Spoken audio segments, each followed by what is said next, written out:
Assalamualaikum warahmatullahi wabarakatuh. Bagaimana kabarnya anak-anak hari ini? Ibu harap semua dalam keadaan yang baik-baik saja.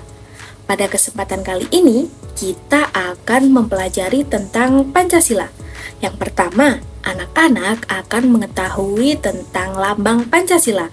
Yang kedua, mengetahui bunyi sila-sila dalam Pancasila.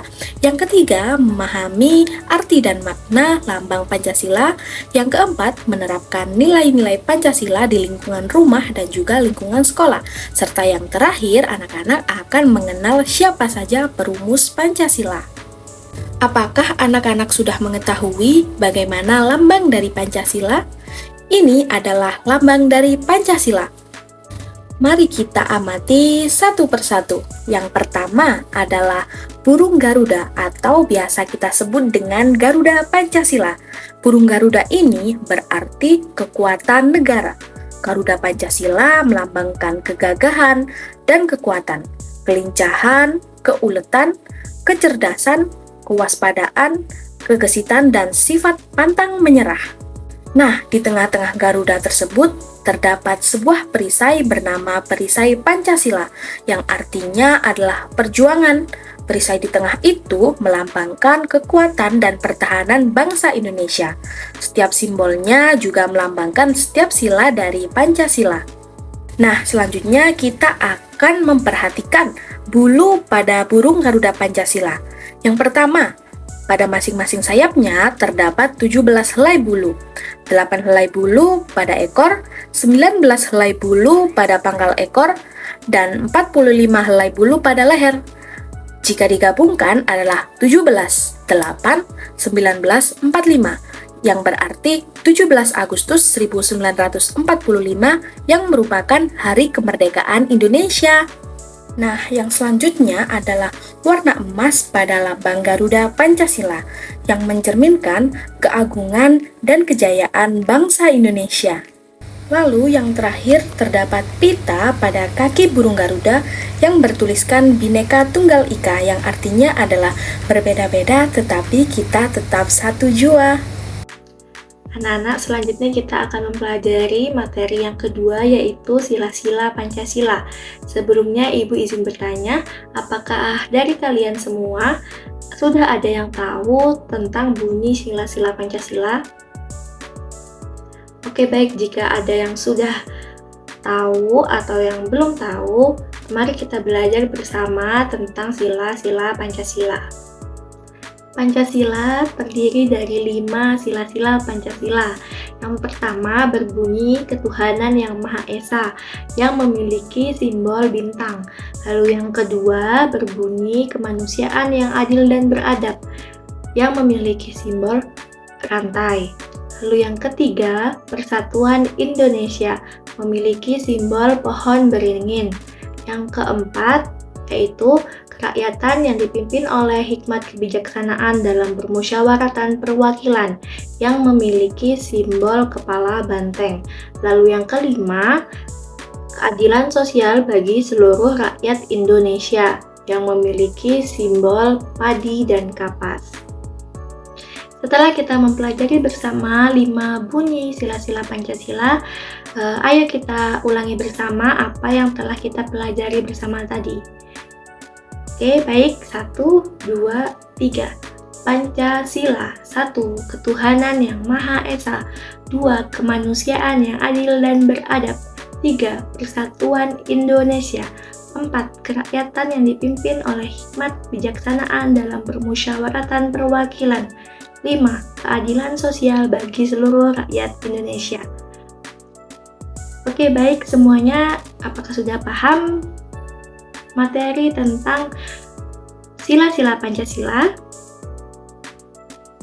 Jika sudah paham, kita bisa melanjutkan ke materi berikutnya. Hai adik-adik, berjumpa kembali pada Kak Kartini. Baik, selanjutnya kita akan membahas tentang arti dan makna lambang Pancasila. Pancasila memiliki 5 sila. Sila yang pertama yaitu berbunyi ketuhanan yang Maha Esa. Sila yang pertama ini dilambangkan oleh gambar bintang. Gambar bintang ini memiliki arti dan makna bahwa masyarakat Indonesia harus beriman dan bertakwa kepada Tuhan Yang Maha Esa sesuai dengan agamanya masing-masing. Sila yang kedua berbunyi kemanusiaan yang adil dan beradab. Sila yang kedua ini dilambangkan oleh gambar rantai emas. Rantai emas ini memiliki arti dan makna bahwa masyarakat Indonesia harus menerapkan nilai-nilai kemanusiaan. Sila yang ketiga yaitu Persatuan Indonesia. Sila yang ketiga ini memiliki simbol yaitu pohon beringin.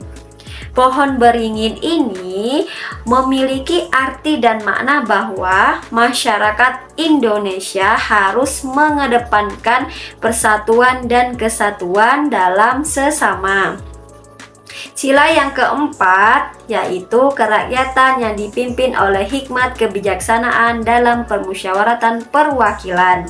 Nah, sila yang keempat ini memiliki simbol yaitu kepala banteng. Kepala banteng ini memiliki arti dan makna bahwa masyarakat Indonesia harus bermusyawarah dalam mengambil keputusan. Sila yang kelima yaitu yang berbunyi keadilan sosial bagi seluruh rakyat Indonesia. Sila yang kelima ini memiliki simbol dengan gambar kapas dan padi. Sila yang kelima ini memiliki simbol kapas dan padi tadi, memiliki arti dan makna bahwa masyarakat Indonesia harus diperlakukan dengan adil dan mendapatkan kesejahteraan. Baik, materi selanjutnya yaitu menerapkan nilai-nilai Pancasila di lingkungan rumah. Ya, jadi Pancasila ini merupakan dasar negara kita, yaitu Indonesia. Jadi Pancasila terdiri dari 5 sila dan setiap sila mengandung nilai-nilai yang harus kita terapkan dalam kehidupan sehari-hari termasuk di rumah.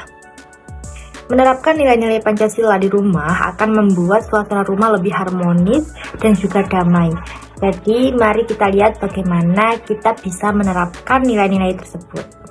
Nilai-nilai Pancasila sila pertama. Jadi anak-anak, sila pertama mengajarkan kita untuk selalu menghormati dan menjalankan ibadah sesuai dengan agama dan kepercayaan kita masing-masing. Misalnya kita bisa berdoa bersama sebelum makan atau tidur.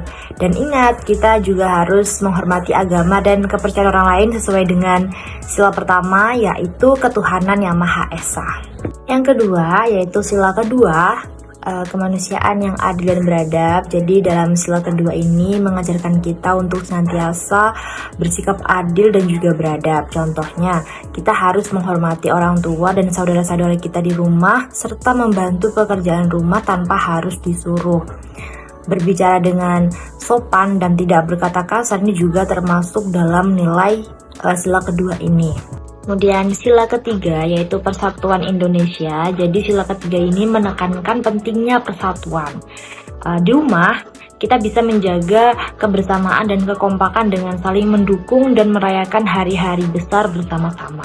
Kemudian sila keempat yaitu kerakyatan yang dipimpin oleh hikmat kebijaksanaan dalam permusyawaratan atau perwakilan. Itu mengajarkan kita untuk bermusyawarah atau berdiskusi dalam mengambil keputusan. Misalnya kita bisa mengadakan musyawarah keluarga untuk memutuskan sesuatu seperti liburan atau kegiatan lainnya yang kita lakukan bersama. Dan setiap pendapat anggota keluarga itu harus didengarkan dan juga dihargai. Kemudian sila kelima yaitu keadilan sosial bagi seluruh rakyat Indonesia. Jadi sila kelima ini mengajarkan kita untuk selalu berlaku adil.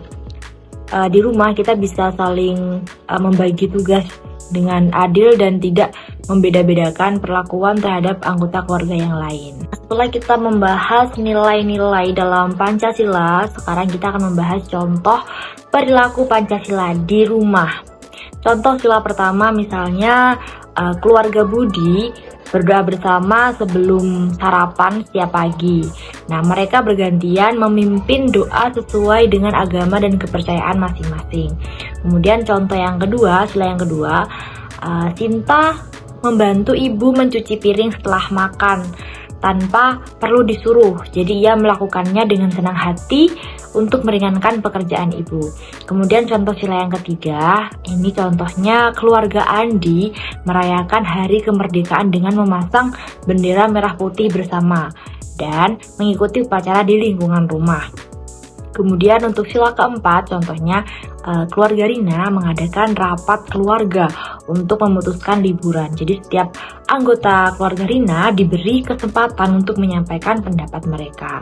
Kemudian contoh sila yang kelima, di keluarga Tono, tugas rumah dibagi secara adil. Jadi setiap anggota keluarga Tono mendapat giliran untuk menyapu, mencuci piring, dan membersihkan kamar mandi. Jadi kesimpulannya anak-anak, menerapkan nilai-nilai Pancasila di rumah adalah langkah awal untuk menciptakan masyarakat yang harmonis dan juga adil.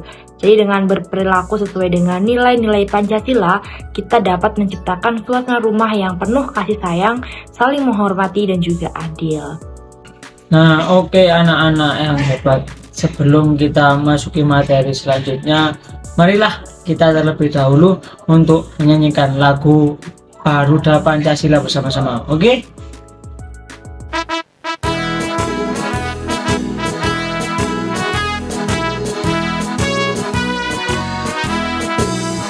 Garuda Pancasila, akulah pendukungmu, patriot proklamasi, sedia berkorban untukmu. Pancasila dasar negara, rakyat adil makmur sentosa, pribadi bangsaku. Ayo maju, maju, ayo maju, maju, ayo maju, maju.